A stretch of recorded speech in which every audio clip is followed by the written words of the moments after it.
Bună seara, doamnelor și domnilor! Vă mulțumim că sunteți alături de noi. Ascultați Radio AVTM, Vocea Europei.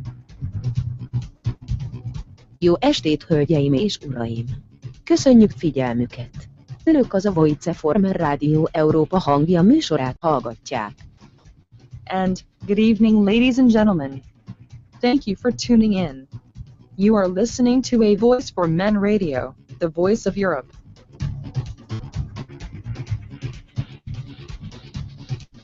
A Voice for Men is the flagship of the men's rights movement. And this show is probably the only one at this point addressing the issues concerning men and boys at a European level. If you ever thought that there's something wrong regarding the state's approach to men and their issues, this is the best place to start.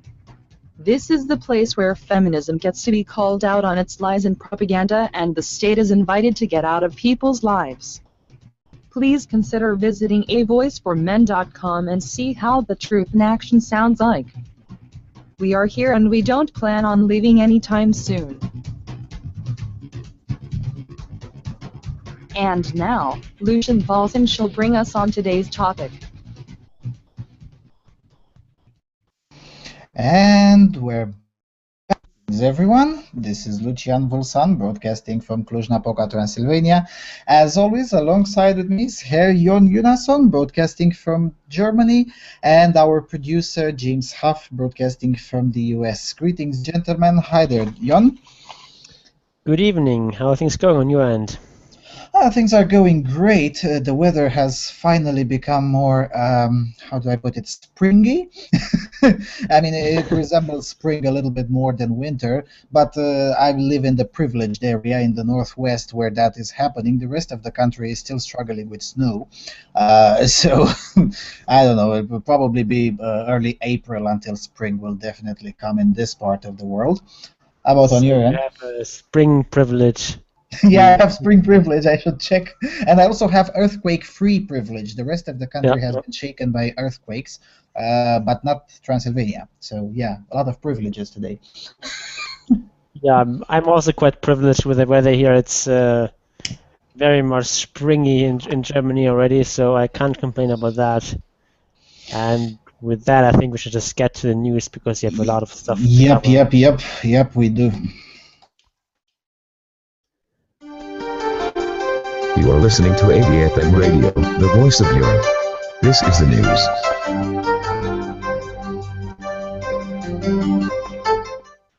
Okay, the first piece of news is from the Daily Mail, and it's called "Women with vaginal piercings to be classed as having suffered female genital mutilation," says Department of Health. Women with vaginal piercings are to be classed as victims of female genital mutilation, FGM, health chiefs have said. Under new NHS rules to be introduced next month, any woman whose labia or clitoris has been pierced must be recorded as suffering FGM, a procedure which is illegal in the UK. The mandatory reporting regulations were sent to medical staff by the Department of Health, which said it would start classifying the piercings, quote, within an abusive context, end quote. It means that even women who have considered to be pierced, who have consented to the piercing for cosmetic reasons, will be deemed as potential victims of crime. Those responsible for carrying out the piercing could also be implicated for committing a criminal offense. The new rules are in line with guidance from the World Health Organization, which last year classified piercing as, quote, harmful procedures, end quote, that are considered under the bracket of FGM. There is already much debate about whether genital surgery procedures, such as so-called designer vagina operations, should be treated by as FGM. Okay. Last week, MPs released a report which said police, midwives, and campaigners remain confused over whether the operation fall within FGM laws. Under the Female Genital Mutilation Act of 2003, it is illegal to cut girls' genitals unless there is a genuine justification. The exemptions in the Female Genital Mutilation Act 2003 refer to operations carried out on the grounds of physical or mental health and do not cover cosmetic surgery. The Home Affairs Select Committee said the act should be amended to reiterate that female genital cosmetic surgery on those who do not have a physical or mental health justification is potentially illegal. The government has previously said it has no plans to make these changes. Some 170,000 women and girls are estimated to be living with FGM in the UK. More than 2,600 women and girls who went through FGM have been treated by the NHS since last September, with 499 women and girls with FGM seen in acute NHS trusts in England in January alone. More than 200 FGM-related cases were investigated by the police nationally in the past 5 years. The Department of Health, the man said, quote, "While there are challenges in this area and adult women may have genital piercings, in some communities girls are forced to have them. The World Health Organization has quite rightly defined this as a form of FGM. We are taking every precaution to record genital piercings that have been done within an abusive context. The new data collection will help build a picture of the scale and the nature of the problem we are facing. We are continually working on ways to improve and develop the NHS response to this terrible practice." End quote, and end of article. Yep. Now watch the stats rising. As you were reading, I was looking into the chat room, and Rumi Namulta, one of our Finnish listeners, says that this literally hurts the anti-FGM movement, and I couldn't agree more. Hello? Yeah, because I mean it's just farcical. Yeah, it does, and it trivializes the issue of female genital mutilation, essentially going down the path of rape and becoming less and less taken seriously. I mean, how can you take seriously the issue of FGM when I don't know, some random 25-year-old deciding to put a piercing on her labia majore is suddenly now a victim? What? I mean, what? Also, the title is wrong. I mean, vaginal piercings, how do I put it? Most genital piercings are just not vaginal piercings. I mean, do people even biology today? Yeah, I mean, they're sort of using the word vagina in sort of loose way, I guess. By loose, you mean wrong. Yeah, ludicrous. Ludicrous, ridiculous. Ridiculous, actually, not ludicrous, but ridiculous. Ridiculous. And I can already imagine that the gender ideologues of our times were going to use the overly inflated and definitely wrong statistics of victimization that will result following the application of this guideline to then say that, oh, but look, FGM is such a huge problem. I'm not saying it isn't, but in Europe, it isn't. It isn't a huge problem. And the very few tragic cases that exist should be addressed on a case-by-case basis and not by inflating the statistics. Amazing. Yep. Okay, go to the next one. Okay, this next one is also from the Daily Mail. Businessman is ordered to pay £28,500 to ex-girlfriend in landmark court ruling because he led her to believe he would look after her for life. An unmarried woman yesterday won a share of her ex-boyfriend's money after they split. Catherine Blackburn will get £28,500 from the man with whom she shared a house in a landmark court ruling for cohabiting couples. Appeal court judges said the 54-year-old deserved support because she had been promised, quote, home for life by insurance manager David Southwell, who then left her homeless by changing the locks after they broke up. Even though he paid for the mortgage on the £240,000 home, justices said she was, quote, effectively a wife, end quote, and sacrificed the value of her own property when she moved in with him. The case comes as senior judges are calling for new legal rights for cohabitees who can be left without a home and out of pocket when a relationship ends. But it leaves men who live with partners facing the prospect of having to pay compensation to a girlfriend if they break up. Yesterday, Mr. Southwell, 55, called the ruling ridiculous, claiming he had single-handedly funded their lifestyle. Quote, "I paid for virtually everything and she did not put a penny towards the house," he said. "I paid her mobile phone bill. I bought her a brand new car. She went to university because she wanted to study to be a speech and language therapist. She doubled her salary as a result of the degree. While she was at university, I was putting £500 a month into her account. It has been ridiculous. The case has now cost me more than £100,000, including my costs, just to give her £28,500. He added, "I think this is a wake-up call for all cohabiting couples. It could open the floodgates." The pair met in 2000 and decided to move in together 2 years later. They made a joint decision. The courts decided to buy a house in Droitwich with £140,000 of Mr. Southwell's money and a £100,000 mortgage in his name, which he paid. Judges heard that Mr. Southwell did not want to marry because he did not want to have to pay maintenance in the event of a breakup. Instead, the court found he assured Miss Blackburn and her 2 daughters from an earlier marriage they would always have a home, although he insists that meant as long as the relationship lasted. Lord Justice Tomlinson, sitting with Lord Justice Macfarlane and Lady Justice Macker, said Miss Blackburn enjoyed benefits including a rent-free home. She was also given considerable help to qualify as a speech and language therapist that enhanced her earning ability, the judges said.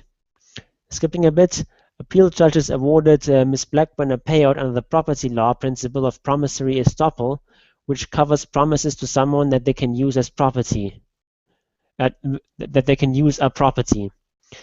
They said she should be compensated for the £15,000 she had put into a rented home she gave up to move in with Mr. Southwell, together with the £5,000 she had contributed to the Droitwich house, together with an allowance for inflation. Miss Blackburn last night said she hoped the landmark court ruling would help other women in her position. And the article goes on after that, but I think we've heard enough. So,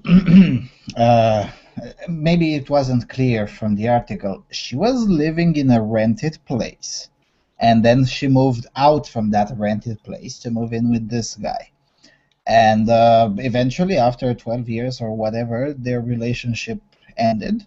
And the judges say that he owes her money for sacrificing the value of her property when she moved in. She didn't have any property, for fuck's sake. She was living in a rental place. I mean, I can totally relate to this. I mean, I was living in a rented place before I moved in with my girlfriend, who and I still live with 5 years ago or 6 years ago, whatever. This is also a rented place, but anyway, if tomorrow we break up, should I be entitled to her to give me money because I paid rent on another place that is not connected to her? What is this shit? Yeah, I don't know. Maybe this sort of way it's presented here is a bit misleading or something, but to me it just seems to make no sense at all. I don't know how it could be presented to make sense. I'm sorry, but I mean, really? I mean, I owe you money because you paid rent before you knew me in another place. What? And then I fund your college tuition, and I also give you £500 per month to put in your savings account just because because I like you, and I also pay for your entire lifestyle without any legal obligation, mind you. They were merely cohabitating, and then I owe you some more money when you piss me off and I show you the door. What? Yeah, but this is just completely ludicrous. I mean, why should he owe her any money? I mean, yeah, amazing. And the defendant in this case is entirely correct. This could open the floodgates. I mean, let's not forget the United Kingdom doesn't work on the same judiciary system as most of Europe. The United Kingdom works on the precedent rule, the precedent as a source of law. That means some asshats in robes, who are essentially lawyers in robes, can legislate from the bench, which historically proved to be quite a good thing, but these days I'm starting to like the civil code system far more. I'm serious. I mean, such an idiotic decision would still be a problem if it would happen here or in France, but you could still appeal against it on the European Court of Human Rights, and even if that individual would lose the case, it wouldn't affect the rest of us. So it's still bad, but it would have been less bad. But in the UK, this may essentially create a precedent enough to open the floodgates.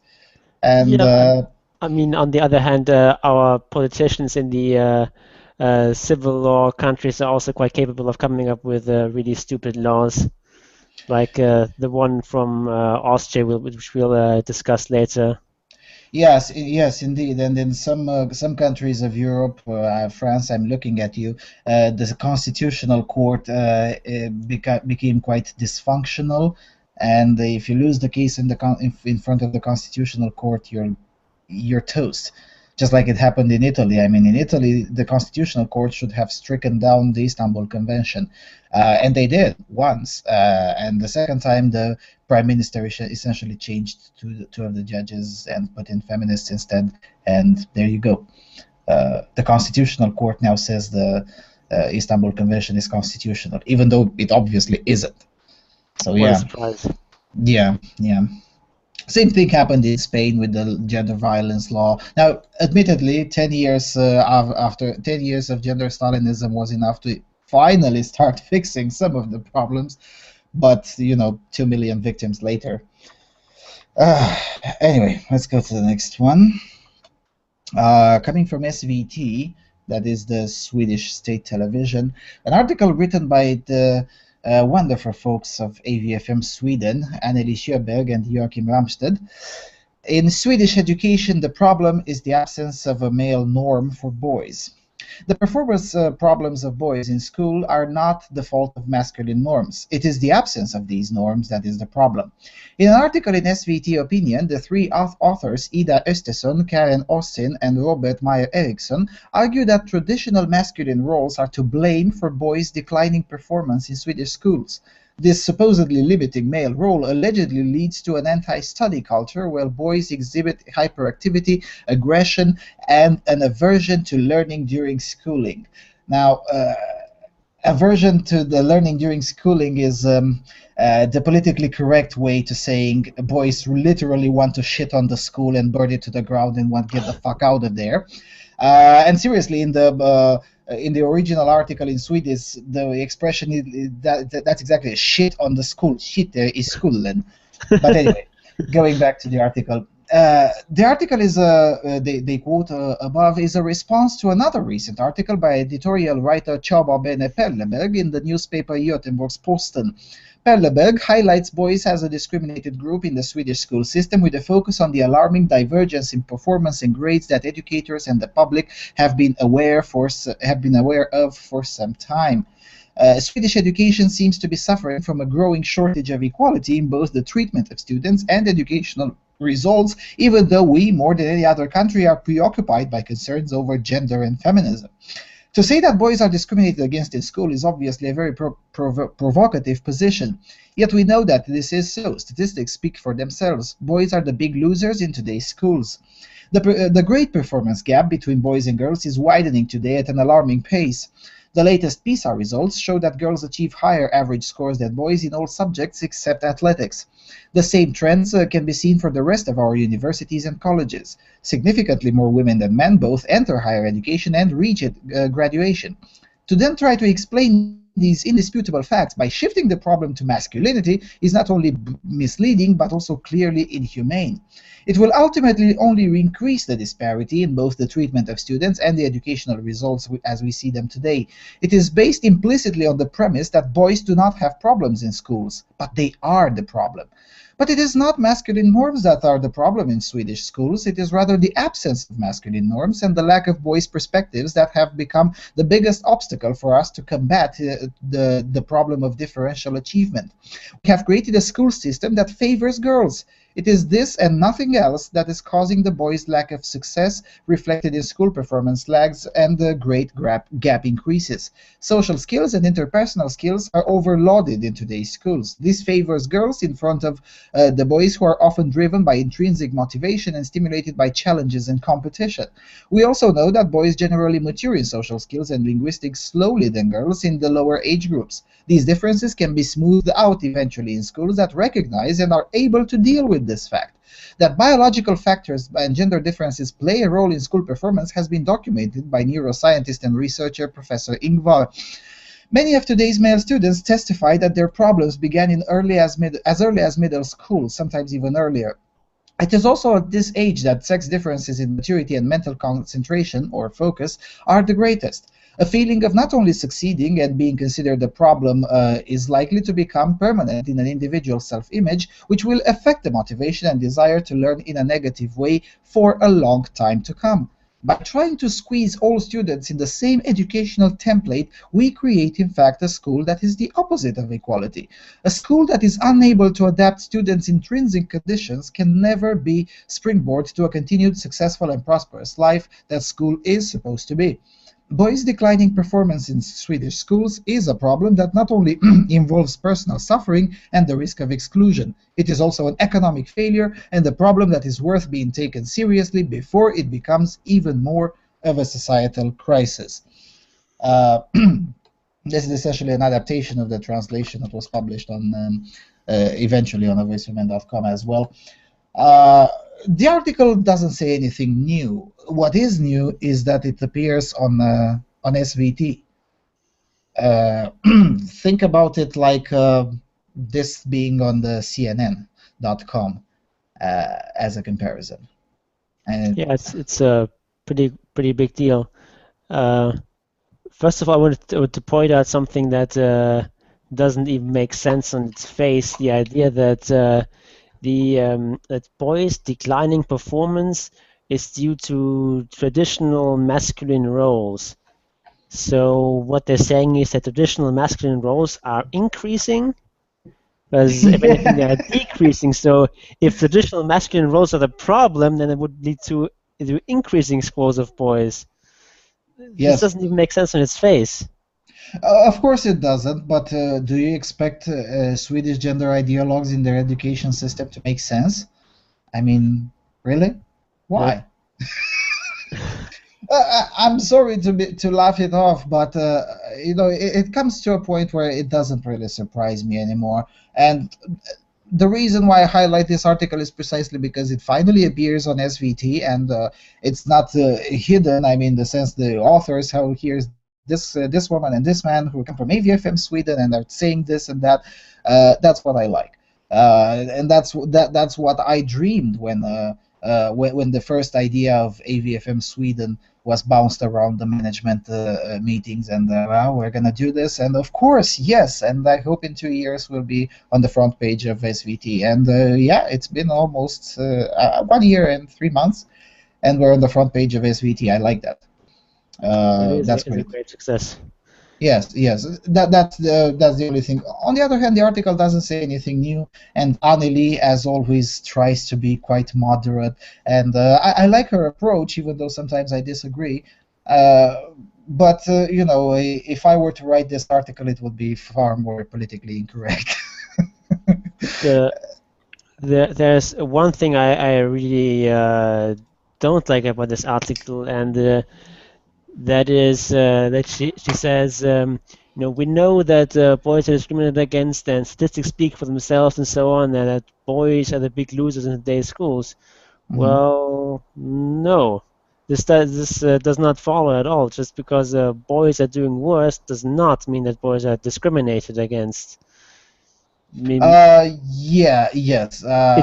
Maybe it's some evidence for boys being discriminated, but it does not prove it in any way. I mean, you would have to actually look at are boys being treated worse in some way. You can't just look at say that they have worse performance, therefore they have been discriminated against. No, it is indisputable that boys are the big losers in Swedish today's schools, but yes, it's not. At least not from the way Anneli wrote it there. It's not as clear-cut as it comes that they're being discriminated against. However, more evidence to that is being presented in one of those links. I don't have the original opened right now. Yes, I agree with you that it's a very unfortunate way of phrasing. I don't know. I saw that, and I also asked Anneli, and she said, "Well, but there is the studies cited in one of the other articles." And I said, "Look, Anneli, people don't do these kinds of things. I mean, they don't follow all the links and then follow all the. It's nuts like me who do this, but most people don't." It's just in general. Statistics never speak for themselves. It always depends on how you interpret it and how exactly things are defined and what sort of samples to look at and so on. As just looking from statistics, they never speak for themselves. They only speak for themselves only to a smaller degrees. Like, for instance, men commit suicide more often than women. Well, statistics speak for themselves on that aspect, but they don't speak for themselves on why. You know what I'm saying? Yeah. So yeah, I then kind of anticipated this criticism. That was my sole criticism as well to Anneli, and I said, look, next time just put the evidence straight visible in the original piece, not in some third-party link four articles later, because nobody does that. I mean, yeah, I do it, but yeah. But you're weird. Yes, I am weird. I have no problem with wearing that label. I am weird. And I am bizarre, and I am an oppressor. Okay, going to the next one, coming from Norway, NRK.no. Psykologspecialist falsk anmeldelse førte til selvmord. Psychology specialist false rape allegations lead to suicide. Tore Langfeldt thinks many do not understand how serious of a problem false allegations really are. NRK now tells the story of Karen, who says she filed a false report against her husband. She wanted to pull it back, but the police investigated the matter further. The prosecutor charged the man, and the case went to court. He was convicted for violence, but acquitted of rape. The police thought I was threatened by my husband to pull the complaint, not that my conscience caught up with me and wanted to clean up the mess I created in the first place, says Karen. The famous sexologist and psychology specialist Tore Langfeldt says false rape allegations can have tragic outcomes.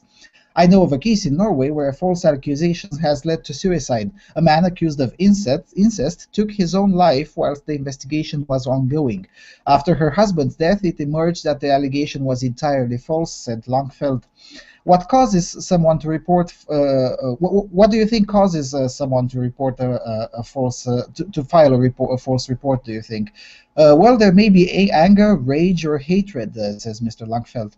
A crime prevention report in Denmark says there have been 1,364 rape complaints that were false between 2000 and 2002. And they write this about false claims, quote, among the women who file a false report, there is an overrepresentation of women who have loads of issues in many areas of their lives. I would argue that's a unfortunate phrasing, but anyway. We're talking especially of women who are in need for care and attention, needs which we believe are among the causes of false rape complaints. The psychologist adds, yes, but beyond that, there are numerous cases where an uncontrolled anger or a need for revenge for a perceived misdeed are the cause for this, as well as the desire to cover up a lie, an instance of embarrassing behavior, or violations of the rules set by parents, in the case of teenagers who lie about rape. There are only a few instances that we observed where women who file false rape complaints in order to cover for an infidelity. There is also a special category, that in which the woman in question doesn't want to file false charges, but is pressured into by the family, friends, or acquaintances, or even the complaint is filed in her name by someone else. Lack of evidence dismissals may also be false reports. Langfeldt doesn't think that people know what responsibilities and what duties they have when they file a complaint. There are very few who are punished for this, but most aren't. I also think many of the cases dismissed on lack of evidence are in reality false claims. That's not to say that the reverse doesn't happen, namely that genuine victims have their cases dismissed for lack of evidence, but the truth is further buried by the victims of false rape charges themselves. Many who are eventually acquitted are happy with it and eager to put the matter behind them instead of going full force to counter the false charge. This applies particularly if the men in question have children, adds Longfield. And what's happening with the Norwegian media? More and more often they talk about this. I would assess that as progress. I really do. Yeah, it's definitely great news. Yeah, and this psychologist is in a sense correct. I mean, especially on the part of, well, if these men have children, they will definitely be less likely to go full force to counter it. I suppose that's true. I mean, if you have kids, you'd rather be focused on caring for the kids than to fight lengthy legal battles against a bitch who lied about you. I mean, sounds plausible to me. Yeah, and I mean it's generally quite difficult to get a sort of conviction for false accusal, and in many cases it's probably not worth it for the individual in question. Yes, and although to be fair, in Norway, sorry, it has become easier in the sense that at least the Norwegian judicial apparatus is aware that it's happening, as opposed to, I don't know, let's say Italy, where such a subject is entirely taboo. They call us on AVFM Italy Nazis for daring to speak that, you know, there is such thing as false rape allegations. Here are 20 cases for last year in Italy. And the comments are, you're all a bunch of fascists because potato or something. I don't know. So at least in Norway it isn't taboo, and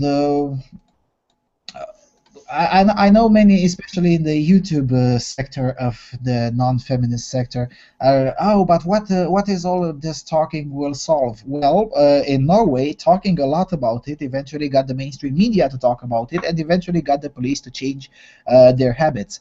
So I would argue that more talking is not really such a bad thing.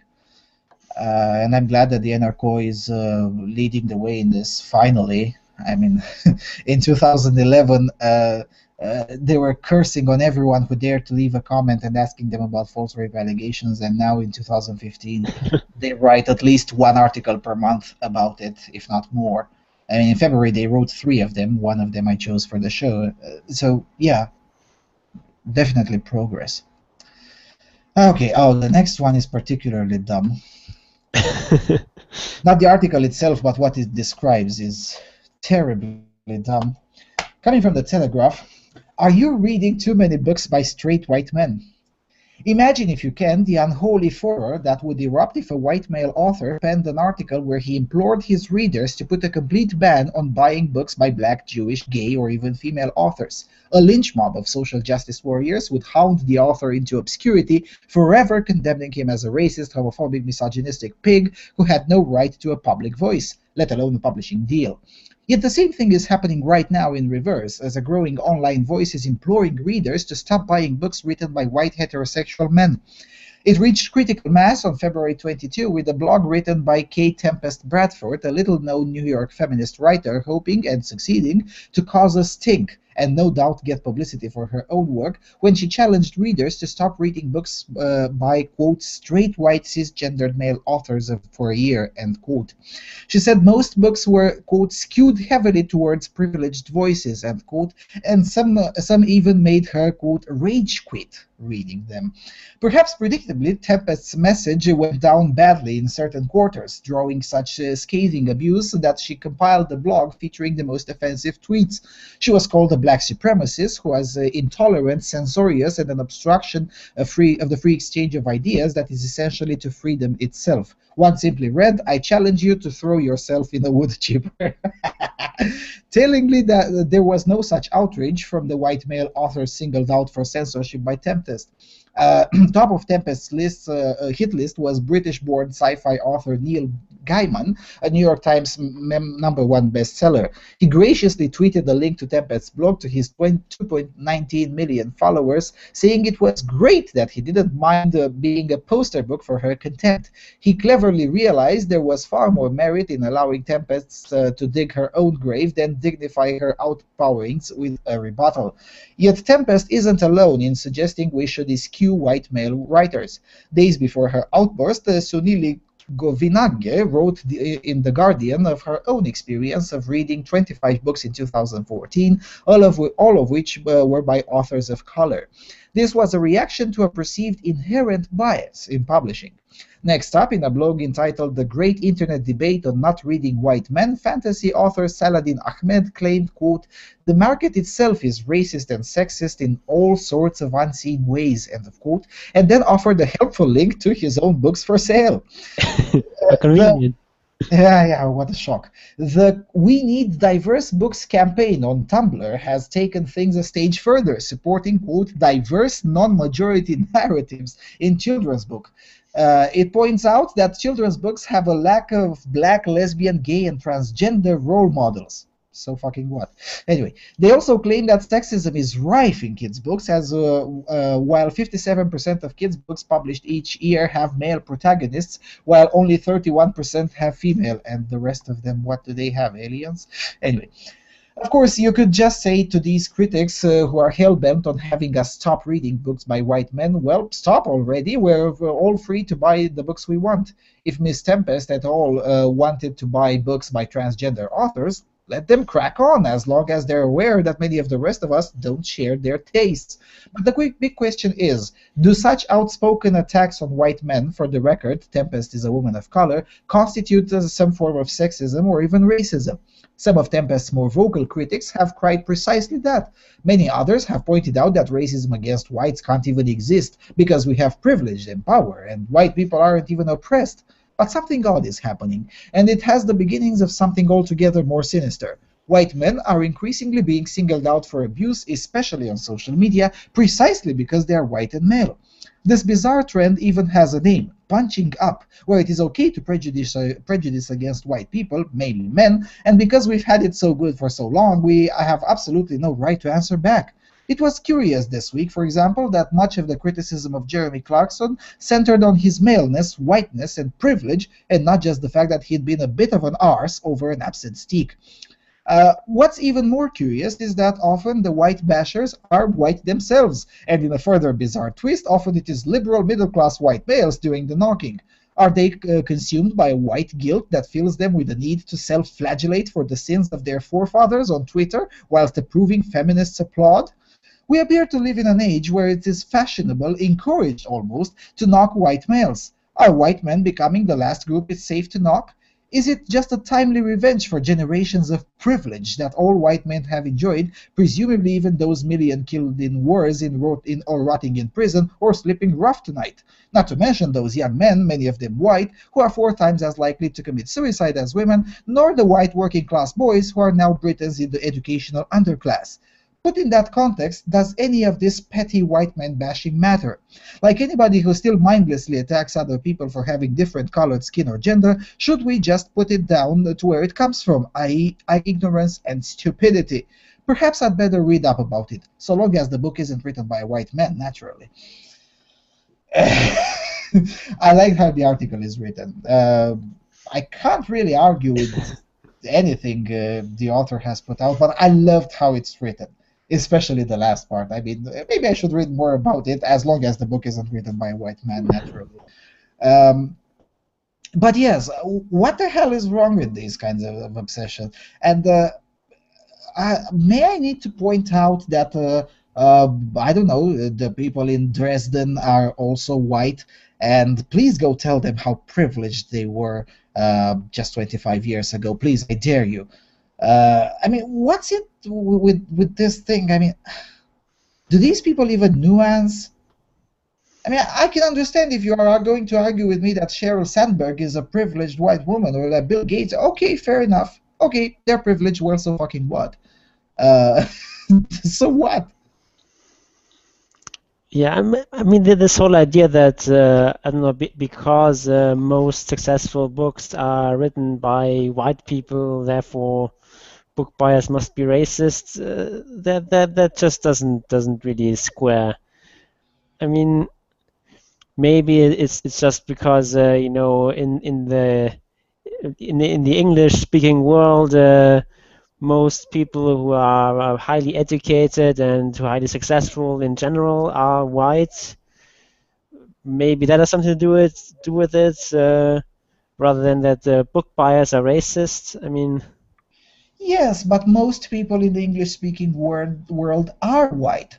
I mean, yeah, I mean they are um, over proportionally successful. The white people are successful.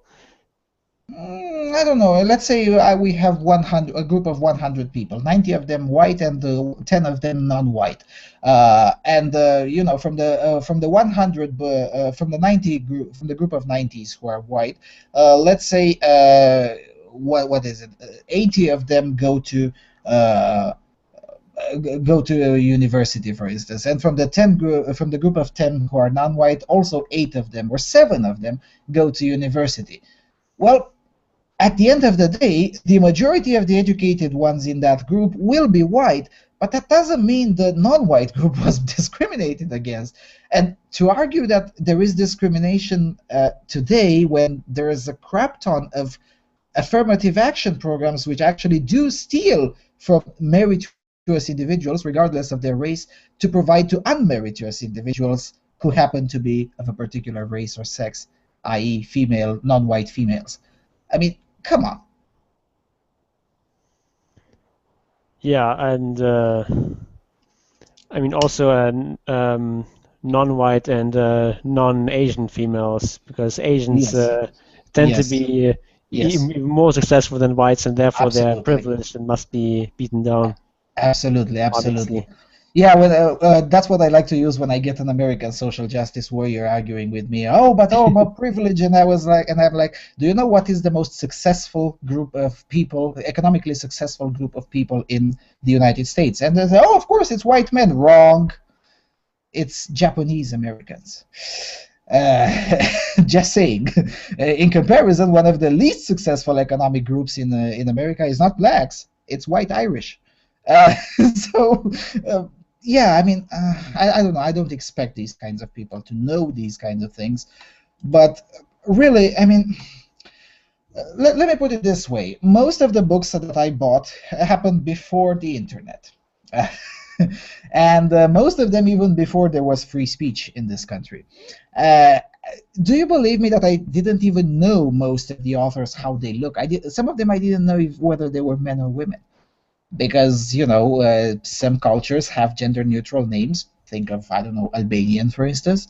Uh, and I had no idea who the author is. But if the book was good, I would recommend it to someone else. Obviously, Yeah. trying Also, not to be seen by anyone else. But anyway. also the thing is that when it comes to writing, the way people recognize you is through your name, but you can also write under a pseudonym, and lots of authors do that. So if you I don't know, if you're part of some minority which you think is discriminated against, and you have a name that sort of reflects your cultural identity, you can just choose rather under a pseudonym of that you know, of a name that you know sounds white and male and something like that. There's no Yeah. problem with that, and most people will never know that you are not actually white. Yes, yes, and you know, this thing that most people do care what the race of the author is, I find it quite ludicrous. I mean, I've spent a lot of time in hardcore readers of books, and they just don't care. They really don't. I mean, either the book is good or isn't. Also, there are historical precedents. Think of, I don't know, for instance, George Sand. George Sand was a woman, but most people didn't even know that. Yet her books were still bought, and that was in the 1800s, allegedly under patriarchy and oppression and whatever. Uh, so no, sorry, I'm not buying it. Yeah, and the pseudonym thing is probably one way to mitigate it without lashing out on everyone else. And by the way, there are so-called minority authors who do write under pseudonyms to eschew their identity, they would also probably be affected if such a boycott were to be. I mean, who would have thought? Progressive thought actually harms the ones who purport to help them. Okay, going to the next and last one. Okay, this is from Austria, from diepresse.com. Sexual harassment. Hugging might be illegal. It is a concern of Women's Minister Gabriele Heinisch-Hosek, which is supposed to be implemented in the criminal law reform. Touching someone's bottom is supposed to be punishable with up to 6 months imprisonment or a fine of up to 360 Tagessätze. And Tagessatz is something like a daily rate, which is basically a way that some fines are assigned in Austria and also in Germany, where you're basically fined according to your income. So you basically find 360 days of income. So it's like a yearly income, this sort of fine here. But the draft is controversial. The proposed new Article 218, in brackets, is called Sexual Harassment and Sexual Acts in Public, is phrased in such a way that much more could be included than just a touching of the pelvis. Quote, the elements of the offense are very vague. Even hugging could be included, says Helmut Fuchs, professor for criminal law at the University of Vienna. So if the law is implemented as planned, one should always ask people who one doesn't know well before embracing them as a greeting, the professor told Presse. His colleague from Innsbruck, Klaus Schweighofer, has similar fears. According to the proposed law, in future illegality will not be limited to unwanted sexual acts. Also illegal will be, quote, an action which belongs to the sexual sphere in the wider sense and is comparable in kind and intensity, end quote. Many things could fall under that. Cursory movements wouldn't be sufficient for illegality, but, quote, an approach to get into closer contact with a person, for example when dancing, often includes putting an arm around the waist or the neck, Schweighofer analyzes. Or consider the case of, quote, sitting on a bench and putting one's arm on the thigh, end quote. All these approaches could possibly be criminal if the other party seeks criminal prosecution. After all, the mentioned examples surrounding dancing are, quote, probably more than cursory touches, not to mention a surprise kiss, says the professor from Innsbruck. How the judiciary would interpret the law in practice can of course not be predicted. In any case, Schweighofer thinks the wording of the law, quote, sexual sphere in the broader sense, end quote, is far too inclusive. Quote, in general, the skin is a sexual organ in the broader sense, he says. Like Fuchs, Schweighofer advocates against any expansion of Article 218. You shouldn't criminalize everything, Schweighofer says. And groping someone's bottom, quote, can already be criminal if the perpetrator is trying to approach the genitals. And the article goes on a bit, going more into detail about how these sorts of offenses could already be punished under current laws and such, but I think we get the gist here. What's going on in Austria? They're pulling a Sweden almost every week. What are they doing sort of, there? and it's like basically reading an article about Heinisch-Hosek like twice a month or something, I feel like. Yeah. I mean, what's going on in there? Didn't they recently had an election? I mean, couldn't they just get rid of these idiots? This is truly idiotic. I'm sorry. I have no other adjective to describe it. I mean, if this thing comes to force, it might actually be the worst sexual harassment law, even worse than the French one. I mean, actually, no. The French one includes even looking. Okay, they won't go full France, but still. I mean, why should be the government's business? And if one party is offended because I hugged her or him, it can say, "Don't you hug me? Fuck off," and that's it. I mean. Why does it have to be criminally prosecuted and 6 months in jail? Yeah, and I mean, This is madness. being fined a full year's income is also really, really high. Yeah, I mean, I hugged the wrong person, therefore I should lose 6 months of my freedom and be homeless for an entire year. I mean, isn't that a bit extreme? I mean, what happened to the legal principle of the punishment must meet the severity of the crime? In this case, the non-crime. I mean, what happened to good old common sense? I'm serious with this. What happened with good old common sense? Yeah, I mean, you know, touching someone in an unwanted way, when you're not, you know, touching any genitals or anything like that, even, but just something that belongs to the sexual sphere in the wider sense, or whatever that's supposed to mean. It's just ridiculous. I mean, at most, it should be some sort of minor misdemeanor, not a crime that you go to prison for.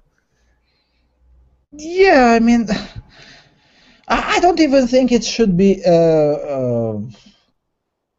I don't think it shouldn't even be a misdemeanor. I mean, think about it this way. I've been working with genuinely multicultural companies and not the bullshit promoted by the ideologues in Brussels. And that means there were individuals in there ranging from Kazakhstan till the United States and Brazil and all over Europe. And believe it or not, there are different customs. Hugging, for instance, someone you've just known, is quite popular in Greece, whilst it's disgusting in Hungary. Shaking hands of only some people, of only men but not women, is quite the norm in Eastern Europe, whilst shaking hands only of women is quite the norm in Italy, and things of that nature. And you know, these are kinds of differences that you can brush it off in private without involving the government. I mean, why? Why does it have to? Why does the government have to have power in that area? I'm sorry, I can't even agree with the misdemeanor thing. No, it should not be a crime at all. You just tell that person to fuck off, or tell him, look, I'm not comfortable with this. And in most of the cases, common sense prevails and says, okay. I mean, really? Yeah, I mean, it's one thing to have talk about you know, genuine harassment, something that is, you know, prolonged and ongoing and so on, not something like I don't But know, there he are laws touched me about that. once in a way that I didn't quite like. I mean, Yeah, but as that politician says in the article, there are already laws about that in the books, and I'm sure Austria has them as well. Every country has some sort of incrimination for repeated offenses, i.e., harassment. I like what Rumina Multa said in the comment section. Well, by that definition, rock concerts are total rape festivals. Yeah, that's a very good point. As a metalhead myself, I've been to a crap ton of rock concerts. And being touched by someone stranger, or even being hugged by some random individual who come in and has had too much to drink and is happy, or these kinds of things are normal in metal festivals and metal concerts. I mean, giving the power, I mean, what should I do in those cases? I will say, look, dude or girl or whatever, please just leave me alone. I'm not in the mood of hugging right now. And they always say, oh, okay, man, okay, and they leave. I should go and sue that person because we were both on a rock concert with 20,000 people, and that guy hugged me. Well, so what? Just brush it off. Get a thicker skin. yep. I'm sorry to be very dismissive about this, but I don't view it as a real issue. And I'm pretty sure in the comment section of this, or maybe some hater will send me an email after the show and say, "Oh, but you don't understand. For women, it's more difficult because they're afraid." Well, they should stop being afraid. For the overwhelming majority of the history of mankind, women were sometimes, as well as men, hugged even when they didn't like it. and they brushed it off and said, look, I don't want to be hugged, or get the fuck out, or, they did what most people, the most commonsensical people do, i.e. assert their private space, and that's it. You don't need prosecution, and 6 months in jail and 1 year income. Ridiculous. Okay, we're just in time, so we're gonna listen to a nice Slavic song about that from those Slavic white oppressors in Russia. It's a song from the band called Sibirskaya Vechera, that is the evening in Siberia. The name of the song, Oyeshel Kazak Saukaini, a Cossack has come from Ukraine, a very, very nice choral song. And after that, we'll be back with the second part. Ешел казак с Украины, ешел казак с Украины, пустил коня на долину. Ой, пустил коня на долину, пустил коня на долину. А сам залег на часину. Ой, счастливая годиначка, счастливая годиначка, и шла туды девчоночка. Ой, вырывала травиченьку, вырывала травиченьку, била парня по личеньку. Ой, устань, казак, будя спать, устань, казак, будя спать. Едут турки воевать. Ой, коня возьмут Воронова, коня возьмут Воронова, тебе забьют молодого. Ой, коня возьмут другие будет, коня возьмут другие будет, тебе забьют, жалко будет. Ой, же ты красная девчонка, ой, ты красная девчонка, знать ты меня неверно любишь. Ой, знать ты меня неверно любишь, знать ты меня неверно любишь. Не рано будешь. Ой, как я тебя не любила, как я тебя не любила, я ж барана не будила. Ой, так я тебе верно люблю, так я тебе верно люблю, за что тебе рано божу. Да, очень хорошая песня. That was a very nice song. I just have a personal weakness for Slavic women forming a chorus and singing 700-year-old songs, so you'll forgive me for this. This is my personal bias, and I'm not going to apologize for it. Okay, we're into the second part of the show. We proposed ourselves to talk a bit about great men in history that very few people have ever heard of, despite the fact that they have impacted our lives in very, very significant ways, and we're not even realizing how big their impact is.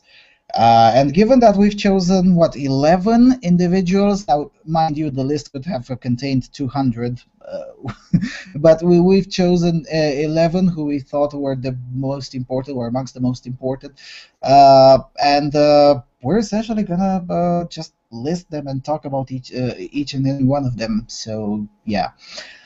Okay, the first one I think is Jon is gonna explain to us about Mr. Norman Borlaug, right? Okay, yes. So Norman Borlaug was an American biologist and agronomist, lived from 1914 to 2009, and he led the Green Revolution, or so-called Green Revolution, from between the end of World War II and into the 1960s, which led to the adoption of high-yield crops and modern agricultural methods in many developing countries like Mexico, Pakistan, and India. And this is often estimated to have saved over 1 billion people worldwide from starvation. And he's especially known for promoting the introduction of so-called semi-dwarf varieties of wheat, which are less vulnerable to disease and provide higher yields. So older kind of wheats have these longer stalks because being taller than other plants gave them more sunlight and therefore gave them an evolutionary advantage. So basically what traditional wheat is doing is like people standing up in the theater to be able to see better, which works out well if you're the only one doing it, but if everyone is doing it, then no one really sees any better. So in modern agriculture, having the plants expanding this much energy on growing long stalks is a waste. So it's better, it's more efficient if all the plants are equally short, and they will still get enough sunlight and can focus more of the energy actually growing grains instead of stalks. And for his work, Borlaug was awarded a Nobel Peace Prize and a number of other honors. But despite this, his work has been actually quite controversial and criticized, especially by environmentalists.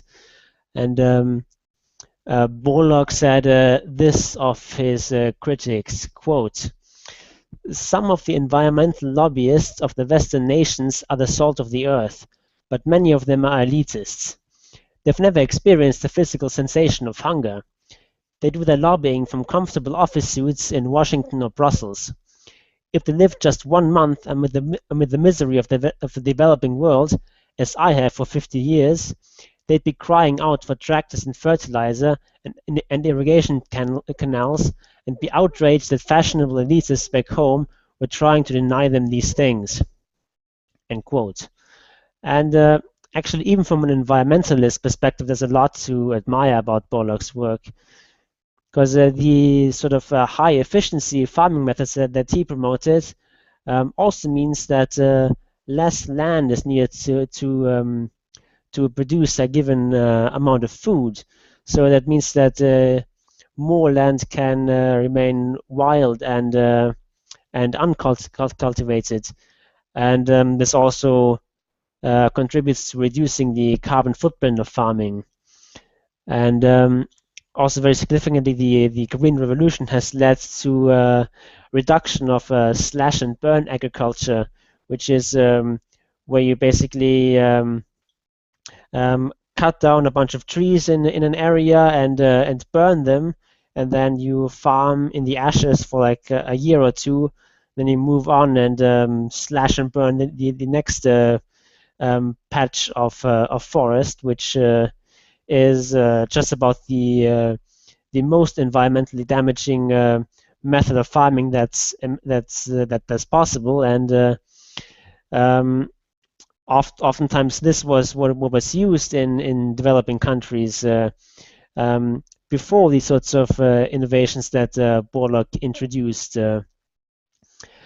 And sort of some environmentalists, not all of them, but some, they sort of look rather kindly on slash and burn farming because it's sort of traditional and part of indigenous culture and so on, and it's sort of quaint, and they don't really want to criticize that, but having artificial fertilizers and so on, that's interfering with nature and so on, and that's therefore evil.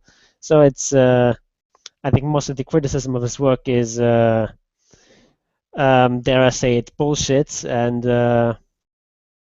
yeah, I mean, I think he's really one of the really greatest people of the 20th century, and I'm not quite sure on this estimate of him having saved 1 billion people. I mean, mostly for two reasons. First, that the sort of advances that he introduced were, I guess, low-hanging fruit that someone else would have picked up, maybe not as quickly, but at some point. And also sort of the Malthusian argument that because you have more food, that means more people get born. So this also means that more food is eaten. So maybe the 1 billion figure is a bit of an overestimate, but definitely he helped save many millions of lives, and it is really a shame that he is mostly forgotten these days, and most people don't recognize his name or wouldn't be able to recognize him in a picture when instead people recognize, I don't know, Kim Kardashian or some random celebrity. Yep. And think about it this way. Roughly 1 million people have died between 2002 and 2012 in Namibia solely because of starvation. Why? Because the Namibian government refused food aid coming from South Africa, from Italy, from, I don't know, France and other nations, some of them Western, some of them not really. And why did the Namibian government refuse that aid? Because the fucking Greenpeace convinced them that it's poison. Yeah, let that sink in for a moment. And why did they think it was poison? Well, because they were genetically modified using some of Mr. Borlaug's and others' innovations to make them better and stronger and more, Amazing. Yeah, countless millions of people are alive today because of GMO foods. Absolutely. Yeah, and when I look at some nations of Europe trying really hard and some of them succeeding, we're going to ban GMO food. Well, are you sure about that? I mean, I can understand why a country like Norway can afford, because most of their agriculture is non-existent and their population is as big as Bucharest. Of course they can afford to ban GMO foods. But a nation like France, not so sure. And definitely not a nation like, I don't know, South Africa, for instance. I wouldn't do that. Just saying. Yeah, and also basically none of the foods that we eat are really natural. They're all Yes. they're all the product of thousands of years of selective breeding, which is basically a low-tech version of genetic engineering. Yes, and think about it like this: genetically modified organisms are not really a new invention. I mean, carrots. The carrot we eat today on this planet is not the natural carrot. The natural carrot was quite a poisonous plant, but some Dutch farmers somewhere in the 1600s thought to combine it with some other plant that meanwhile doesn't exist anymore. And after repeated experimentation, eventually resulted in this carrot. And then it took another 200 years for the original carrot plant to disappear. And essentially now, all 100% of the carrots we eat today, no matter how natural we grow them in our own land, is genetically modified. Admittedly, it was genetically modified 200 years ago, or more, actually more, 400 years ago. But it's still, I mean, it's not natural. This obsession that everything that's natural is good, well, yes and no. Some things are quite bad when they're in their natural state. Yeah, I mean, nature is quite cruel and oppressive. and oppressive, dare I say it. And the only reason we can live these relatively comfortable lives is because almost everything around us is artificial. I mean, really, basically all of the foods we eat are the result of either genetic modification or selective breeding, which is much the same thing. It's And exactly the same thing, yes. yeah, I mean, it basically uses more high-tech methods of doing that. Yeah, and you know, there is another proceeding whose name I really don't know in English. Hold on a second, let me look into the dictionary. Maybe Grafting. Grafting, yeah, it's basically yeah, low-tech cloning.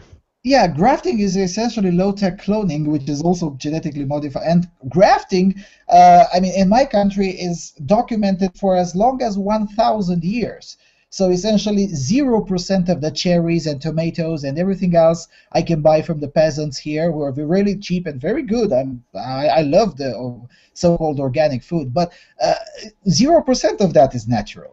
It has been crafted through grafting for hundreds and hundreds of years. So Yes. yeah, the only thing, I mean, the only innovation of Mr. Borlaug was that he made that thing faster. He didn't need 100 years to craft a very good product. He could do it in one fell swoop. Okay, Yep. move to the next individuals. Yeah, I just have a nice article about Borlaug that I've posted in the chat, which we're not going to read. And meanwhile, we move on to Eugen Richter, who lived from 1838 to 1906. And he was a German politician, journalist, and writer. He was a member of the Prussian Diet and the German Reichstag, and basically a leading German proponent of classical liberalism. And as such, he was one of the most important political opponents of Chancellor Otto von Bismarck's authoritarian policies, and also a leading critic of the emerging socialist movement. But in staying true to his liberal principles, he also opposed the so-called socialist laws, which were pushed by Bismarck in 1878 to cripple socialist parties and organizations in Germany. And Richter argued that the correct way to fight socialism was through argument and persuasion, not through bans. And indeed, the socialist laws were basically a complete failure, with socialism being a much stronger force in 1890, when the socialist laws were phased out, than it had been when they were introduced 12 years earlier. Richter was also a major critic of anti-Semitism, which enjoyed quite great popularity in Germany starting from the late 1870s. For example, in an 1881 speech, he said, and I quote, "Nowadays it is seen as the act of a hero if you drink more than the Jews. And as an educated nation, you reproach the Jews for sending so many children to higher education. And after you have worked all these valiant deeds, then you sing, Deutschland, Deutschland über alles. Truly, our friend Hoffmann von Fallersleben has been saved by a kind fate from experiencing this abuse of his magnificent song. Since, that's something I admit openly, if this is supposed to be German, if this is supposed to be Christian, then I want to be anywhere else in the world but in Christian Germany." And he did that in a climate when there was really no political gain for him from doing that. It would have been far easier for him to just sort of stick down his head and like not talk about anti-Semitism, not oppose it. But he didn't. I think that sort of speaks to his moral character, which is something that's altogether too rare in politicians, both these days and also back then. What he's perhaps best known for today, if he's known at all, is his prophetic 1890 novel Sozialdemokratische Zukunftsbilder, which translates to Pictures of the Socialistic Future. And this is a dystopian novel in which the socialist revolution succeeds in coming to power in Germany, as well as in other nations, and then plunges the country into misery and eventually collapses under its own contradictions. And among some other things, what this novel correctly predicts is that socialist countries would ban immigration, and that they would have armed guards at the border to shoot the people who try to flee. So this is really quite an interesting book, and quite interesting that he saw these things already in 1890. And for those who want to read the book, which I do recommend, it's available for free online. I post a link to it in the chat. What I also like about the book is that it sort of takes socialists at their word. It does not assume that the socialist politicians will only be power hungry, and they will abuse their power and so on. Instead, it basically assumes that they really believe what they preach, and that they really put their professed values into action. And I think Richter points quite a convincing picture of how socialism fails despite of that. And yeah, this is why he's basically my favorite politician of all time. Yeah, believe it or not, Jon has a favorite politician. Yeah. What I would dare to argue is that if we had an Eugen Richter in every country in that period of time, maybe some of the horrors later on suffered by Jews might have been avoided, or at least alleviated. Although even in this single case, I mean, he had a merit in toning down anti-Semitism for another half a century. Maybe not the biggest merit, maybe not enough, but he definitely was there to tone down the anti-Semitic hysteria, something that, for instance, Hungary lacked, which turned out to be quite a problem for Hungarian Jews, for instance. And had they had an Eugen Richter, things might have turned out slightly better. Yeah. Okay, let's move to the next individual. Next individual is Henri Marie Coandă. Was a Romanian inventor, aerodynamics pioneer and builder of an experimental aircraft called even today Coandă 1910, described by Coandă in the mid-1950s as the world's first jet. He is, however, best known for his eloquent description of a natural effect, which is now known in physics as the Coandă effect. Now, long story short, directly and indirectly, we owe to Mr. Coandă several things. For instance, we owe to him more efficient hydropower screens. The hydropower screens separate the debris, fish, and other residuals from flowing into the turbines. Due to the slope, the debris falls from the screens without mechanical cleaning, and due to the wires of the screen optimizing the Coandă effect, the water flows through the screen to the penstocks, leading the water to the turbines. This innovation was used to bring cheap and widespread electricity in the 1950s and 60s in previously impoverished nations such as Libya, Albania, Russia, Kazakhstan, etc., but also in more developed nations such as France. In fact, most of the network of hydropower that powers France even today was built at the insistence of Charles de Gaulle using the Coandă technology of optimization. We also owe some first world gimmicks to Mr. Coandă, such as the further improvement of air conditioning, which now exploits the Coandă effect to increase the throw of a ceiling-mounted diffuser. In cardiovascular medicine, the Coandă effect accounts for the separate streams of blood in the fetal right atrium. It also explains why eccentric mitral regurgitation jets are attracted and dispersed along adjacent left atrial well surfaces. This is clinically relevant because the visual area, and thus the severity of the eccentric wall-hugging jets, is often underestimated by the doctors compared to the more readily apparent central jets. Translated into normal English, more people survive heart surgeries thanks to the discoveries of Henri Coandă. Moreover, more people do recover from other surgeries as well, since the ventilations that patients are put through in the post-op recovery period is also based on the Coandă effect. three areas of the world: the Rhone Valley in France, the Big Delta in Alaska, United States, and the whole area surrounding the Transylvanian Alps are now usable for agriculture after the Quanda effect was applied to the airstreams flowing out of mountain ranges, and its impact on agriculture was studied in these areas, which subsequently led to an adjustment of the agricultural techniques used to make those areas usable. And there are also some other applications of his work, mainly military and also related to the way the tracks for Formula One are built. But that's really too first world. But seriously, I mean, think about it like this. There are still people alive today in Kazakhstan or in Albania who have lived half of their lives without electricity. And there comes Mr. Quanda and explains how to actually use water more efficient to generate electricity, and then suddenly raises the standard of living through this discovery in so many nations.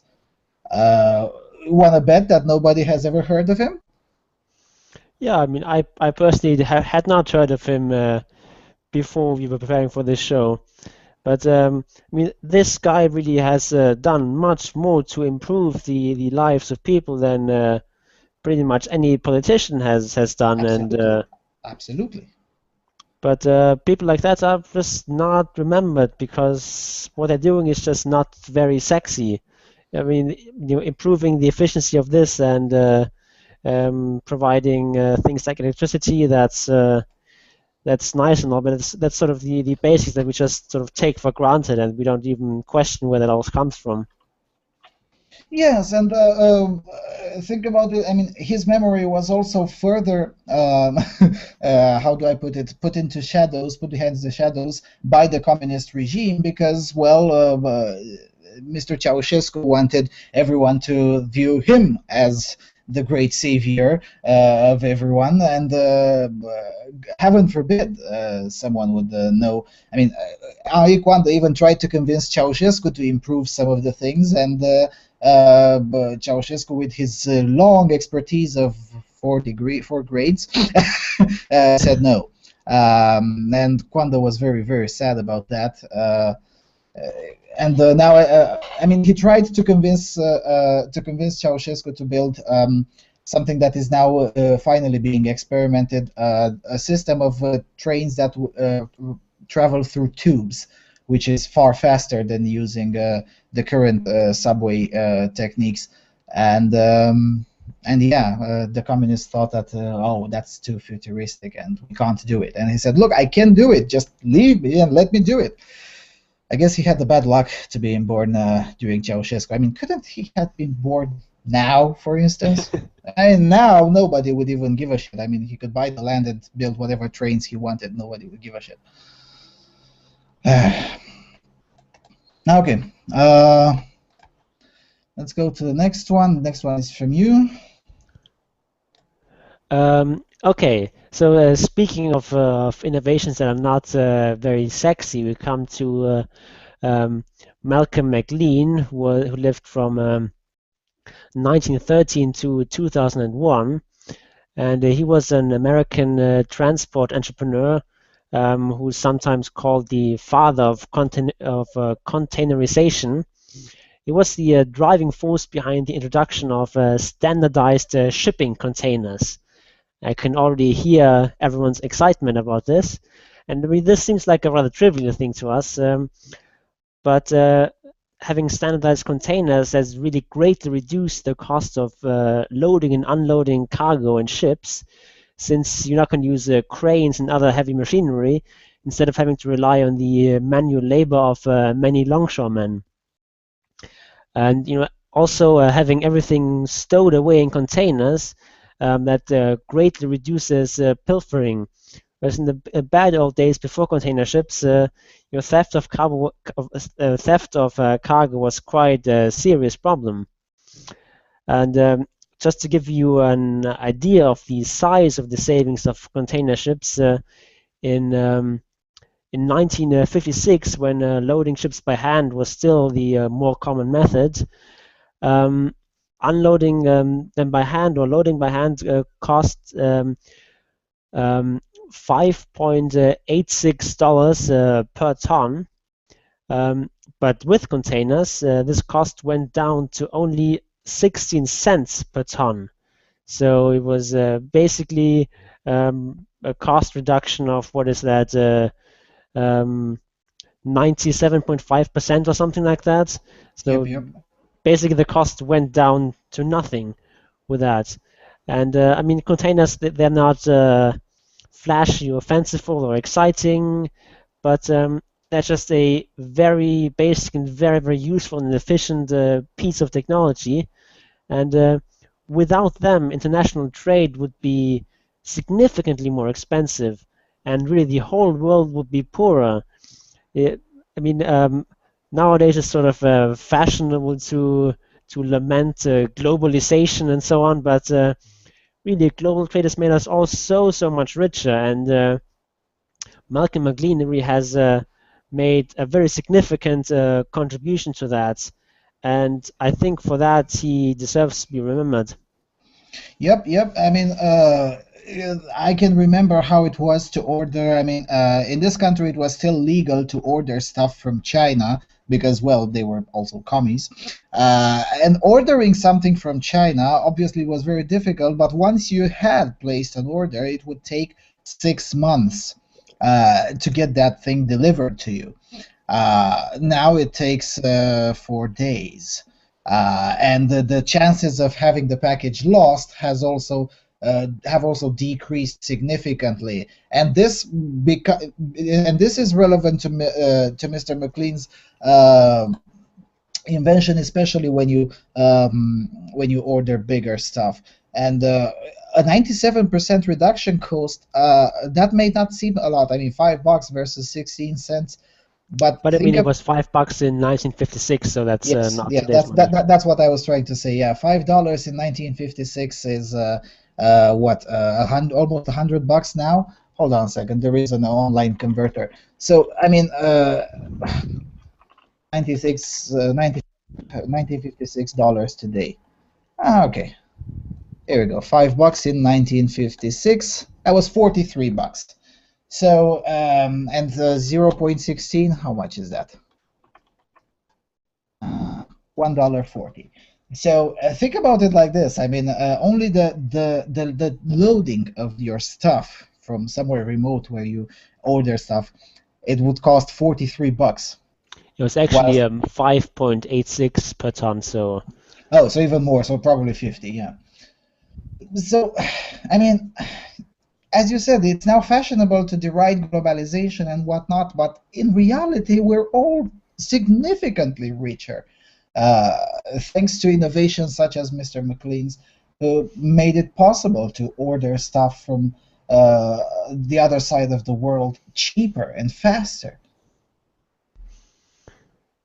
Yeah, and I mean, this whole thing about the world growing together and so on is. It especially helps the people who really are the poorest, the people in third world countries, Absolutely. who do have more contact with the Western world. They are significantly better off than those third world countries that have little trade relationships with Westerners. Absolutely. And I mean, this is as of course this sort of idea of people on the left or of socialists that our trade with the third world is just exploiting them, and we're just rich at their expense and so on. But that's just complete nonsense. Yeah, it's not true. I mean, think about it like this. Serbia was de facto a third world place in '97.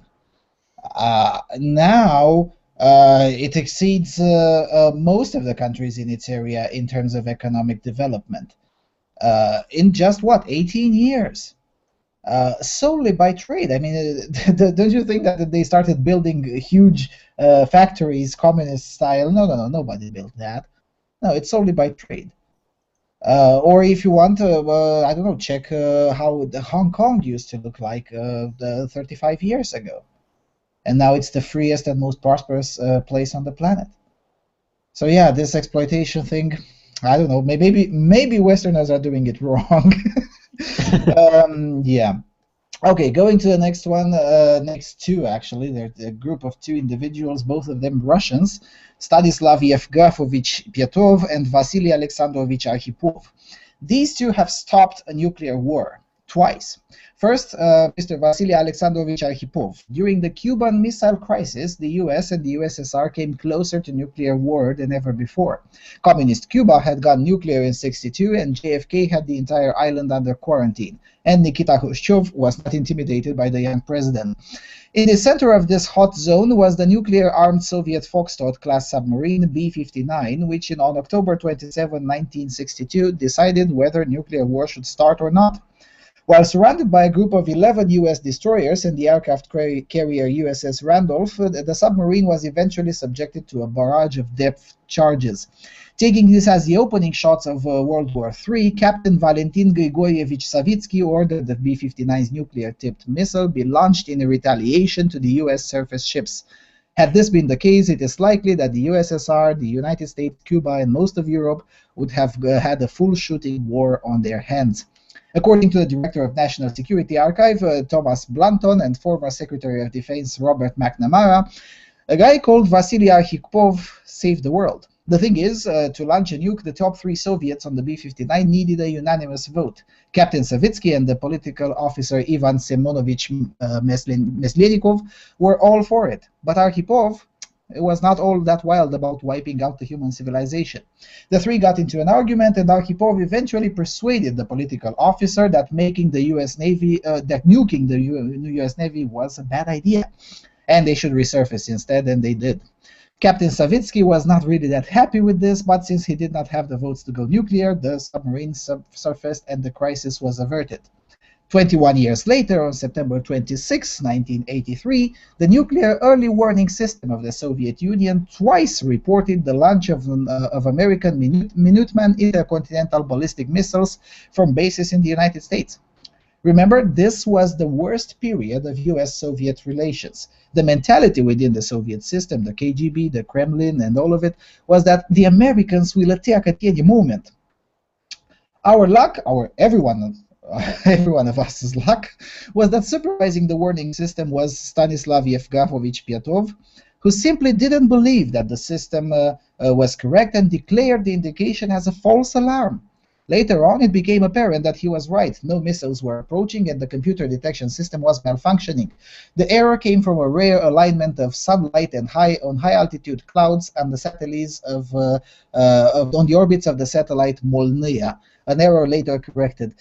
Pietov later indicated that the influences on his decision included that he was informed that the US strike would be an all-out, so 5 missiles seemed the logical start, that the launch detection system was new and therefore not wholly trustworthy, and that ground radar failed to pick up corroborative evidence even minutes after the delay. However, in a 2013 interview, Pietov also said at the time that he was never sure that the alarm was erroneous. He just felt that it was wrong, and credited his civilian training as having helped him make the right decision. His colleagues were all professional soldiers with purely military training, and following instructions, they would have reported the missile strike if they had been on his shift. Also, if his colleague had been on his shift, most likely Europe today would be totally different, in the sense that most of you listening out there wouldn't be alive.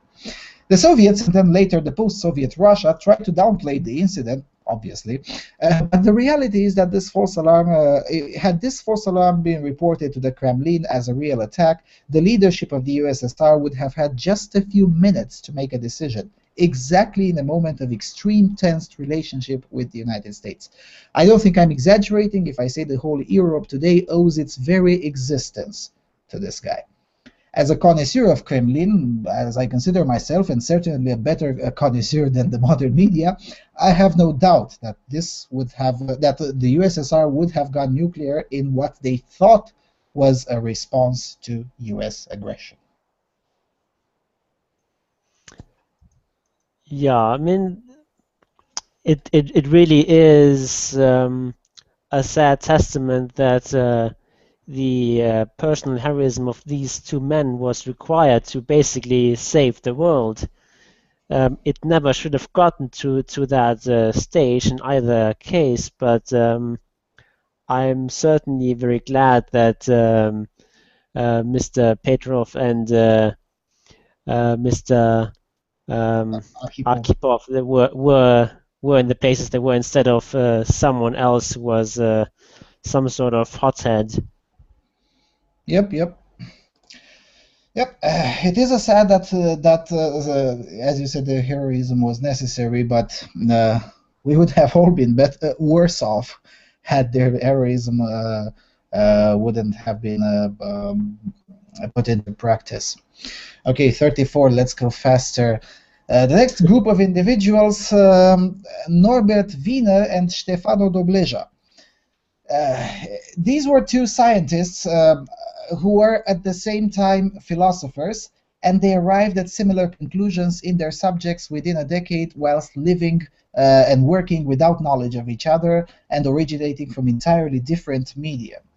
So essentially, Norbert Wiener was born and grew up in a family of a Jewish scientist who was a teacher of Slavonic languages and literature at Harvard. Wiener took his doctor's degree in philosophy at the Harvard University at the age of 18. The guy was a prodigy, really. And he published his work that brought him the laurels of Nobel Prize, Cybernetics, or Control and Communication in the Animal and the Machine, in 1948. Not only he invented the word cybernetics, but he also laid the foundation of the discipline that decades down the line would essentially make this show possible. Whilst Wiener approached the problem from a mathematician perspective, Stefano Dobleja approached the problem from the psychology perspective. Dobleja published his seminal work 9 years before Wiener. His book, Psychologie consonantiste, a title he admitted later on that it was a badly chosen title. Anyway, he published this book in Paris in 1939, and in it he explains at large the general character of feedback, later on called in computer science as closed loop, and how can this be applied to various fields, including but not exclusive to computation. Dobleja was later credited at the 4th Congress of Cybernetics and Systems in Amsterdam in 1978 for his idea of generalized cybernetics, which consisted in feedback, or closed loop, as the foundation on which computing can work. The universal law of closed loop was confirmed yet again 1 year later in the MIT laboratories by Mr. Wiener, who then became aware of Dobleja's existence, so notice 30 years later. What closed loop means is essentially that data input must always be followed by data output. It sounds simple today, but it's not that simple. Anyway, we can argue that between these two men there was also another man named Alan Turing during World War II who also had an understanding of cybernetics without actually articulating it. But anyway, that's a story for another time. Long story short, these men accelerated the development of computers and laid the groundwork for what we now call computers. I don't think I need to explain how important was the work of these two men. Computers are used everywhere, from medical field to further advancement of science to disaster prevention, management, you name it. There's a computer in everything. In your car, there is a Java-developed computer. Of course, nobody makes a documentary about Norbert Wiener or Stefano Dobleja, because we're busy making documentaries about rape culture in college campuses. Yep. I mean, but also before the show, I had never heard of either of these two. I mean, of course, I had heard about Alan Turing, but these two, never heard of them before, and that is really quite sad, given what they've accomplished.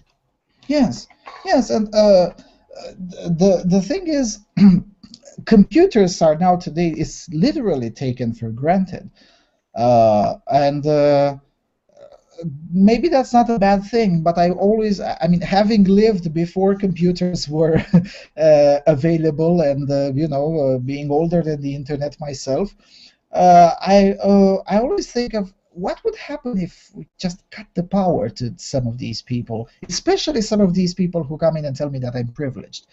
I mean, the irony isn't lost on some of our philosophical opponents. I mean, I'm even thinking, what would think Norbert Wiener or Stefano Dobleja, what would they think that their invention, their work will eventually lead down the line to some privileged, know-nothing gender ideologues whining, using their work that men are oppressing them. Sometimes I want a time machine just to go and warn these guys. Seriously, I mean, I'm half joking, but not really joking. Okay, going from science to something essentially a monument of altruism. Mr. James Christopher Harrison, an Australian man, in many occasions referred as the man with the golden arm, and no, it's not NFL related. And Mr. Harrison is by himself directly responsible for saving 2.4 million babies who would have otherwise died. He's also indirectly responsible for making the Reus disease a manageable condition, as opposed to a fatal medical verdict. What did he do? Or I should say he still does, even though he's 79. He donates blood plasma, and has been doing so for the last 61 years, once in 3 weeks. Mr. Harrison was born with an unusual plasma composition which can directly counteract the Reus disease. Essentially, the man is a walking antidote. Harrison started donating in '54, and after the first few donations, it was discovered that his blood contained an unusually strong and persistent antibody called RHOD immunoglobulin.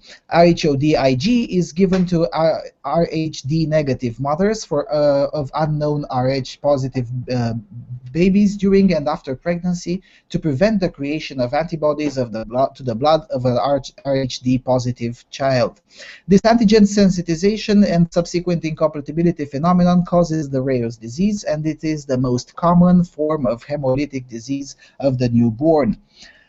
Through the donation of his plasma, Harrison helped prevent untold thousands of born and unborn children from dying of the hemolytic disease of the unborn.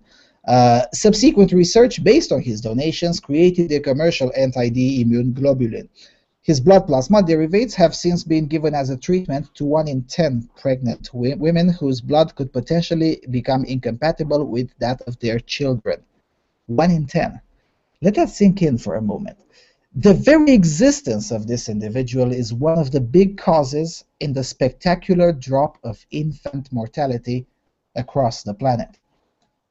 Never heard of him before starting doing research of this show for this show. Yeah, it's quite astonishing. Yep. I'm pretty sure he should check his privilege or something. Or, if you want to really talk about privilege, let's talk about the next two guys. A Soviet guy, Viktor Mikhailovich Zhdanov, and an American guy, Dr. Donald Henderson. The latter one is still alive. Remember the variola virus, or smallpox, as the English speakers call it? Well, it's now a thing of the past, but my father was alive when it wasn't. But it was rather quite a big pain in the arse for mankind. Viktor Mikhailovich Zhdanov, a Ukrainian scientist but bearing the flag of the USSR, was a rare exception in his time. He was both an apparatchik, a member of the Kremlin, and a very competent man in his field, microbiology. Now that was extremely rare in the Soviet Union. In 1958, Zhdanov used his position as the Deputy Health Minister of the Soviet Union to call the World Health Assembly to undertake a global initiative to nonetheless eradicate smallpox. The proposal was passed and given funding 1 year later in 1959. You can check the resolution, WHA 11.54, if you're curious of what Mr. Zhdanov had to say. Anyway, soon after this event, Zhdanov resigned all political positions and focused entirely on epidemiology, but not before securing funded and guaranteed visa for himself so he could be able to leave the USSR at will to work on the smallpox gig. It took 7 more years until the World Health Assembly team was created in Geneva, when Dr. Donald Henderson from the US became the chief of it, with Zhdanov also in it. At that time, smallpox was still endemic in Brazil, Southeast Asia, including portions of the USSR and Africa. It took 11 more years, until 1977, until smallpox was entirely wiped out, the last case being reported in Somalia that year. However, the fact remains, these two men in under 20 years, from 58 to 77, have managed to eradicate a disease that has been killing people for 10,000 years. A conservative estimate puts the total number of victims at around 500 million. That would mean 50,000 per year. Speaking in statistical terms, these two men are to be thanked for by almost 2 million people who would have otherwise died had it not been for their work. The last outbreak of smallpox in Europe was in '72 in Serbia, then part of the Socialist Federative Republic of Yugoslavia, and the containment of it was personally led by Dr. Henderson. Dr. Henderson is still alive today. He's 87-year-old, whilst Dr. Zhdanov died in 1987, but not before leaving some more help. He contributed to the anti-hepatitis vaccine, which was made more efficient thanks to Zhdanov's work that was declassified after the fall of the USSR, and also made inroads into the study of HIV at a time when the world still didn't fully grasp what HIV and AIDS really was. Sure, Zhdanov was also for a while the director of the Soviet biological weapons program, but think of it like this. Without that position, he would have never ended in the position to spearhead the world's effort to eradicate smallpox. I have to admit, I had heard of both of these individuals before, but most of the people I asked about them haven't. Yeah, I didn't either. I mean, I knew about both of Zhdanov, them because it was Thomas part of the Henderson. curricula to talk about the successes of the Soviet scientists. Okay. But to be honest, 90% of that curricula was utter bullshit. But the work of Mr. Zhdanov was for real. That's for sure. And I would have expected that at least Donald Henderson would be more well known, but no, none of them is known today. Why? Yeah, I mean, I don't know. I think we just give scientists and researchers as not as much credit as they deserve, especially when they're working on things that are so important. Instead, we talk endlessly about I don't know, someone like for example Sigmund Freud, who of course had some interesting questions to ask, but most of the answers provided were just bullshit. But it was just entertaining to talk about the stuff because it was about sexuality and the crazy theories about people sleeping with their mothers and so on. And I guess eradicating smallpox is just not as interesting. Yep. Okay, we have 14 minutes left. Go ahead with the next one. Let's try to cover everyone.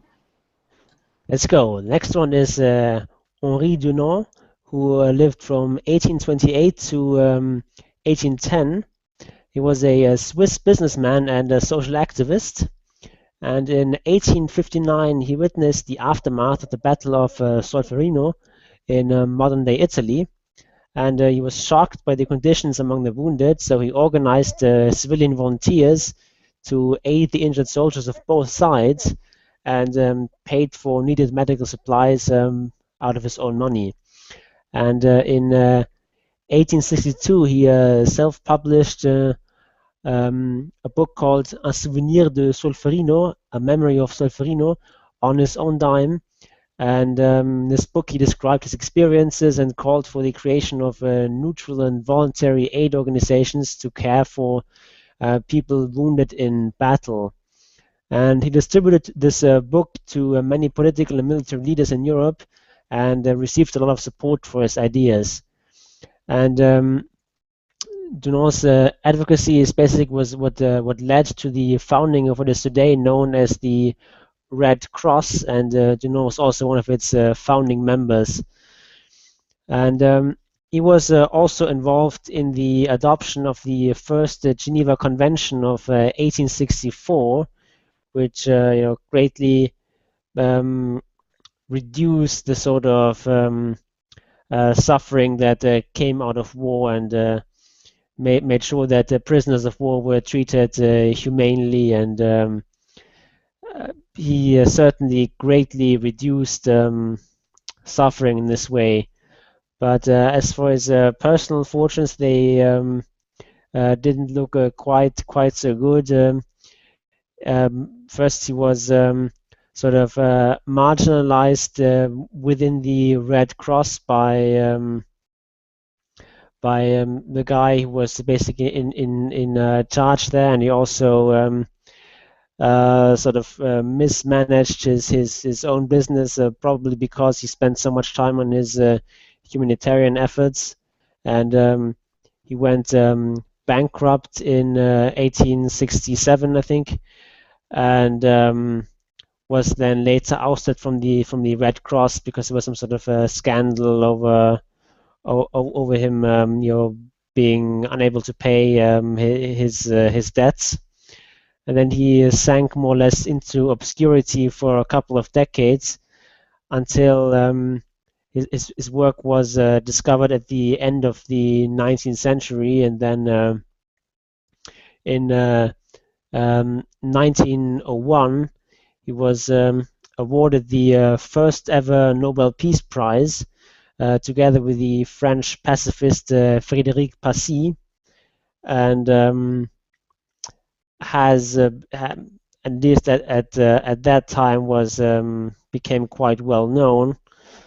Though of course today we've more or less forgotten about him, but at least people still know the Red Cross, and it's sort of the thing we take for granted, that when there's a war, when there's some sort of crisis, that there's international neutral organization that comes in and provides aid for people who are in need of it. But this was not always the case, and Henry Dunant is one of the leading people who made that happen. Yeah, I mean, even North Korea respects the Red Cross, which is quite a rarity. Meanwhile, the Nobel Peace Prize is now taken by the European Union, by Barack Obama. Who I think Stalin was at one moment on the verge of receiving it.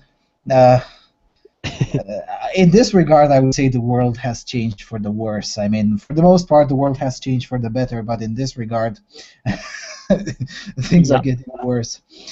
Okay, two more. Okay, so let's move on to Fritz Haber real quick. He lived from 1868 to 1934. He was a German chemist who developed the Haber-Bosch process, which is used for industrial production of ammonia, which in turn is used for fertilizer. And synthetic fertilizer in combination with pesticides have helped to almost quadruple agricultural yield over the 20th century. So along with Norman Borlaug, he's one of the people basically responsible for the fact that very few people today have to starve, and for some of his work he was rewarded the Nobel Prize for Chemistry in 1918. However, he's also somewhat notorious as the father of chemical warfare, since he worked on weaponizing chlorine and other poisonous gases during World War I. And yeah, so basically he, in that regard, he also contributed to a lot of people dying, but I think in general the net balance of lives saved and taken by Haber is still very much positive. And we don't really have a lot of time, so I'm not going to go into more detail. Yes, it's a net positive, and we have to remember these individuals we're covering are not meant to be heroes. They're human beings with flaws like the rest of us.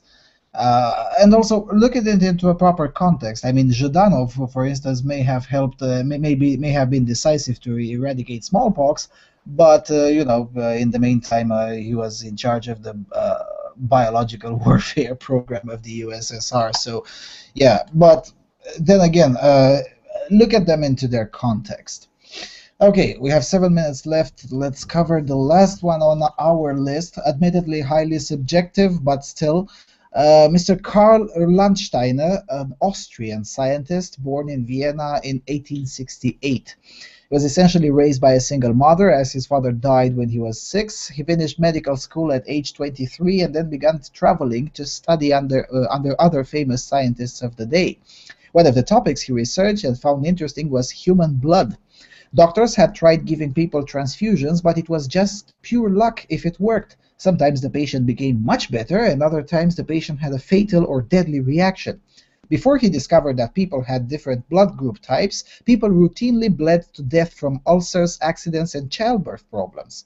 No one knew that there were 4 different types of blood, and that if you give a person the wrong type of blood, they could die from a reaction between their blood and the donor's blood.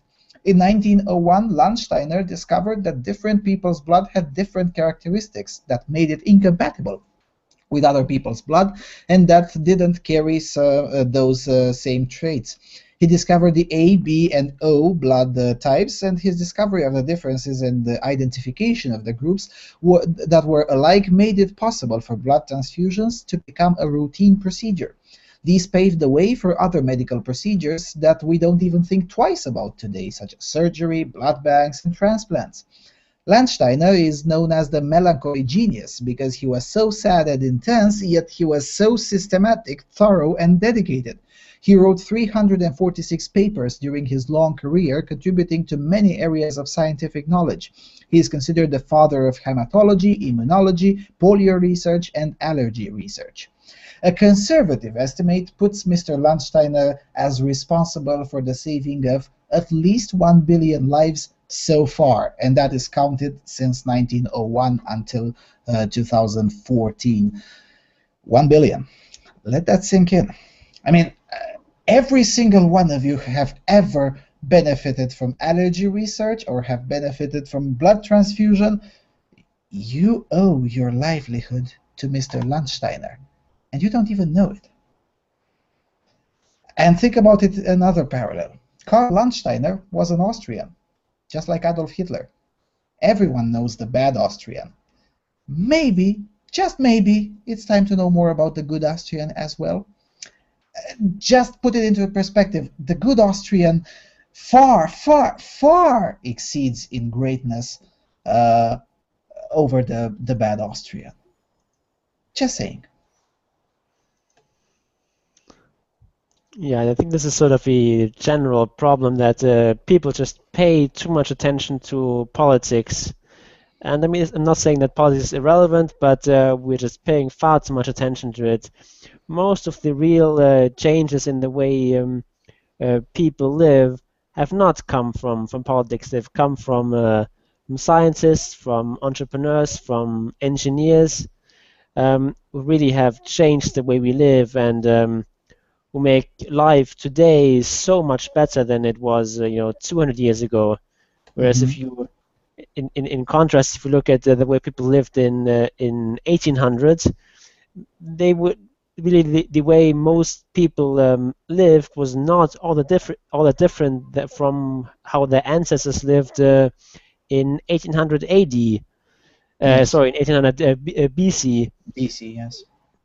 Really, the sort of wealth of the median person did not really increase during all of human history until really the last 200 or 300 years, when this sort of extraordinary advance in science, in technology, and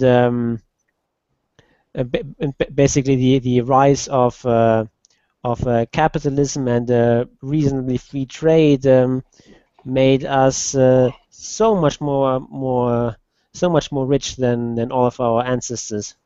Yeah, think about it this way. I mean, the highest nobles in 1750, for instance, were dirt poor in comparison to the lower class of most of Europe today. I mean, I like it when I hear someone claiming to me, someone from this country, for instance, claiming to me that he's poor. And I'm asking, do you have your own house? Yes, I do. How many rooms do you have in your own house? Well, 3 or 4. And you have 4 rooms, and you say you're poor. Think about it this way. How many rooms did your great-grandmother had? Well, 1, and there were 5 people or 6 people living in that same room. That's what I'm trying to say here.